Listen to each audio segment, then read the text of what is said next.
Assalamualaikum warahmatullahi wabarakatuh. Bertemu lagi dengan Ibu Nurul Asrilia Dewi. Di sini kita akan belajar mengenai pembelajaran bakteri. Nah, bagaimana kabarnya hari ini? Semoga kita semua masih semangat dan dalam keadaan sehat walafiat. Amin. Nah, sebelum memulai pembelajaran hari ini, mari kita berdoa bersama terlebih dahulu. Berdoa dimulai.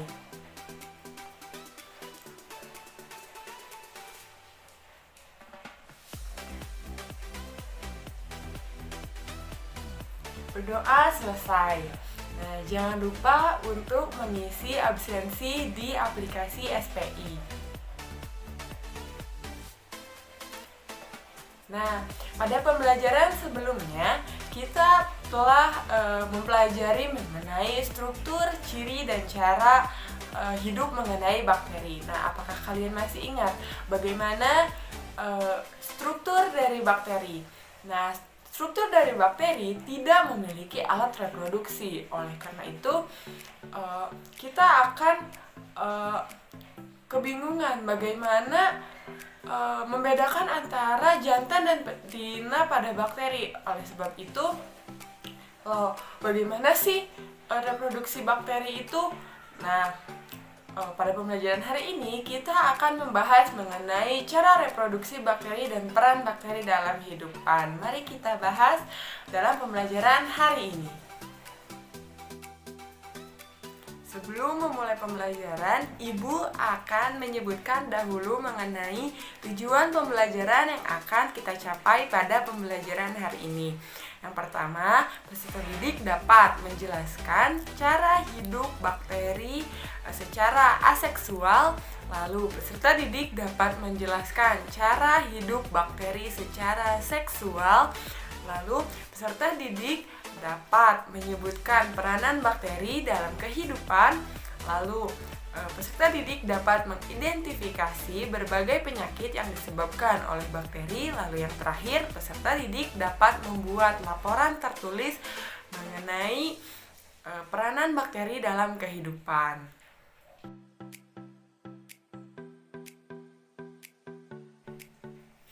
Pada pembahasan yang pertama, kita akan membahas mengenai cara reproduksi bakteri secara aseksual.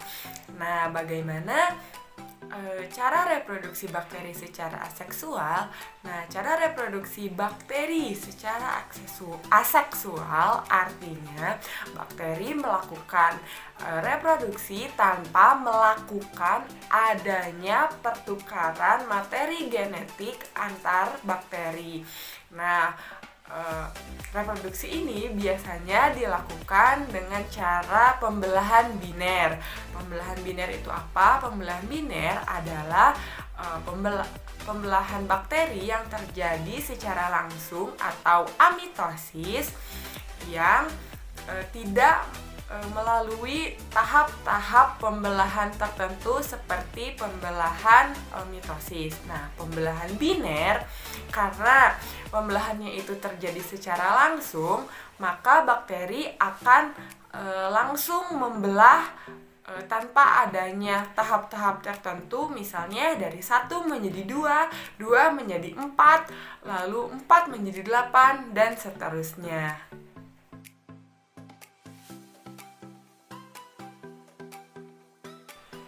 Selanjutnya mengenai cara reproduksi bakteri secara seksual. Nah, apa itu cara reproduksi bakteri secara seksual? Artinya, cara reproduksi tersebut dilakukan dengan adanya pertukaran genetik antar bakteri.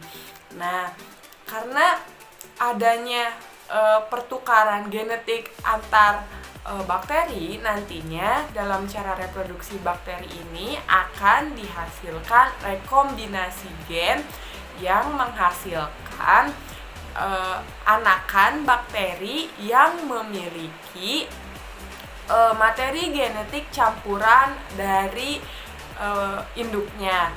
Nah, rekombinasi gen ini nantinya dapat terjadi melalui 3 cara. Yang pertama secara konjugasi, lalu secara transduksi, lalu secara transformasi. Selanjutnya, mari kita bahas dahulu mengenai rekombinasi gen secara konjugasi. Nah, apa itu cara reproduksi bakteri? Rekombinasi gen secara konjugasi. Nah, konjugasi adalah pemindahan materi genetik dari satu sel bakteri ke sel bakteri lainnya melalui jembatan konjugasi. Nah, jembatan konjugasi itu terbuat dari apa? Jembatan konjugasi terbuat dari pertautan atau penempelan antara dua struktur pilih yang terdapat pada bakteri sehingga membentuk suatu jembatan. Nah, struktur pilih ini seperti yang sudah kita pelajari pada materi struktur sebelumnya, bahwa pilih itu terdapat di lapisan luar bakteri. Nah, lapisan ini nantinya akan saling bertautan dengan pilih pada bakteri lain saat terjadi konjugasi, dan selanjutnya akan mentransferkan masing-masing materi genetik dari bakteri tersebut. Bisa dilihat pada gambar. Selanjutnya mengenai transduksi. Nah, transduksi itu apa? Nah, transduksi adalah cara reproduksi bakteri yang melibatkan bakteriofage ataupun virus fage yang menginfeksi bakteri untuk memindahkan atau mentransferkan materi genetik dari satu bakteri ke bakteri lainnya. Bisa dilihat pada gambar bahwa virus berperan dan juga terlibat dalam proses pentransferan materi genetik pada bakteri.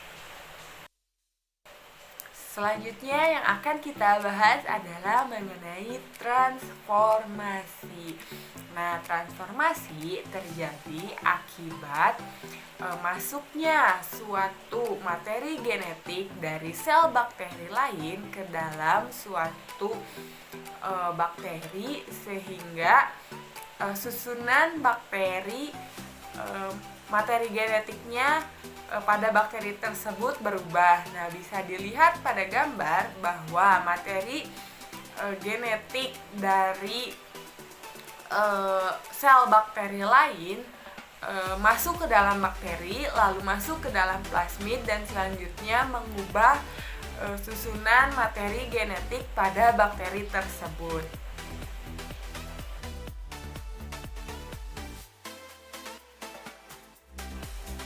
Selanjutnya mengenai peran-peran bakteri dalam kehidupan. Nah, dalam kehidupan bakteri memiliki berbagai macam peran. Ada yang menguntungkan dan juga ada yang merugikan.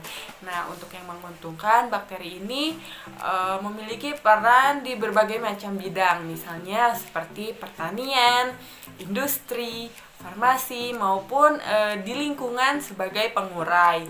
Nah, lalu ada juga bakteri yang merugikan bagi kehidupan. Misalnya, bakteri tersebut dapat menyebabkan suatu penyakit ataupun sebagai penghasil racun. Sekarang Ibu akan mencontohkan beberapa jenis bakteri beserta perannya dalam kehidupan. Nah, yang pertama ada jenis bakteri Rhizobium sp. Nah, Rhizobium sp ini sangat memiliki peran yang menguntungkan bagi tumbuhan.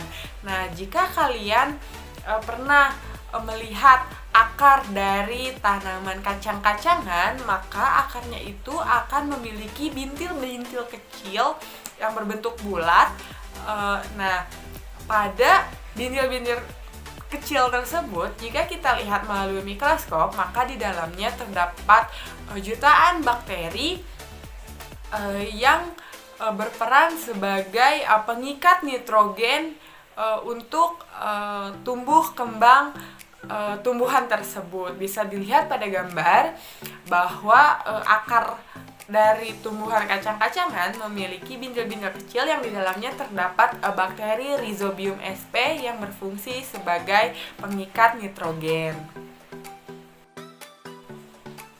Yang kedua, ada bakteri Acetobacter psilinum ataupun bakteri yang berperan pada bidang industri makanan, yaitu sebagai penghasil nata de coco. Jadi nata de coco yang biasa kita konsumsi itu merupakan suatu produk yang dihasilkan oleh bakteri Acetobacter psilinum. Selanjutnya ada bakteri Streptomyces griseus yang berperan dalam bidang farmasi untuk dijadikan sebagai antibiotik yang nantinya bisa mengobati penyakit tuberkulosis ataupun TBC. Lalu ada bakteri Escherichia coli ataupun yang kita kenal sebagai E. coli. Nah, bakteri ini terdapat di tubuh kita sendiri, khususnya ada di usus besar. Nah, fungsi dari bakteri ini sebagai pengurai ataupun membantu makanan yang kita cerna untuk membusuk, dan juga dia membantu untuk pembentukan vitamin K dalam tubuh kita. Nah, yang terakhir ada Treponema pallidum ataupun bakteri yang dapat menyebabkan penyakit seperti pada gambar, yaitu penyakit sifilis.